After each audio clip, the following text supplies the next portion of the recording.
Breaking news আবাস পালনের সম্বন্ধে শিক্ষামন্ত্রী আমাদের ব্রাত্য বসু বলেছেন, পুজোর মুখে চাকরিপ্রার্থীদের জন্য খুশির খবর, সবাইকে শুভেচ্ছা জানিয়েছেন তিনি।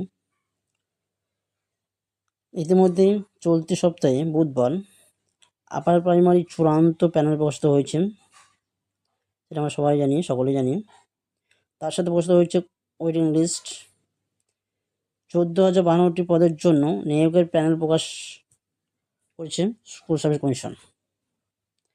এই তালিকায় মোট 13,950 জনের মেধা তালিকা প্রকাশ করেছে স্কুল সার্ভিস কমিশন। দেখুন, 14,052টি পদের জন্য এখন যেটা বেরিয়েছে এমপ্লয়মেন্ট প্লাস ওয়েটিং দুটো নিয়ে হচ্ছে টোটাল 13,950 জন।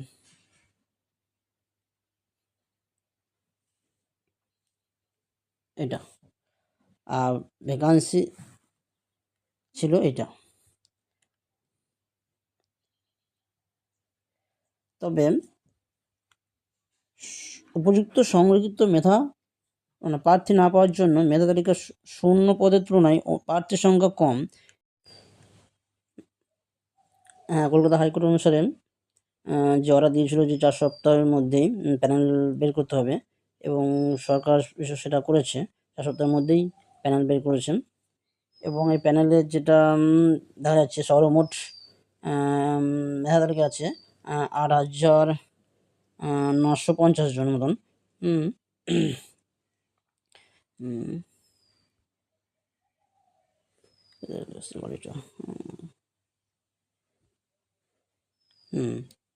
এটা 8,950 জন মতন। আর মেধাদের কাছে এটা, আর বাকি প্রায় 5,000 মতন আছে ওয়েটিং লিস্টে। তবে এখানে যে প্যানেল ওয়েটিং আছে সবারই আশা করছি চাকরি হয়ে যাবে, অনেক মানে ফাঁকা থেকে যাবে সিট। আর 3রা অক্টোবর থেকে কাউন্সেলিং শুরু হবে।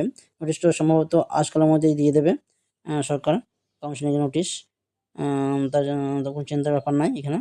আর পুজোর আগেই কাউন্সেলিং শুরু হচ্ছে। এখন বিশেষ করে প্রথম ধাপে কাউন্সেলিং হয়ে যাবে কমপ্লিট। তারপর পুজোর পরে হয়তো ধাপে ধাপে বাকিগুলো সব কাউন্সেলিং করে দেবে। আর জয়েনিংটা পুজো পরেই শুরু করবে। পুজোর আগে জয়েনিং সম্ভবত শুরু করতে পারবে না, তবে কাউন্সেলিংটা শুরু হয়েছে। দেখা যাক কী করছে সরকার এখন আপাতত।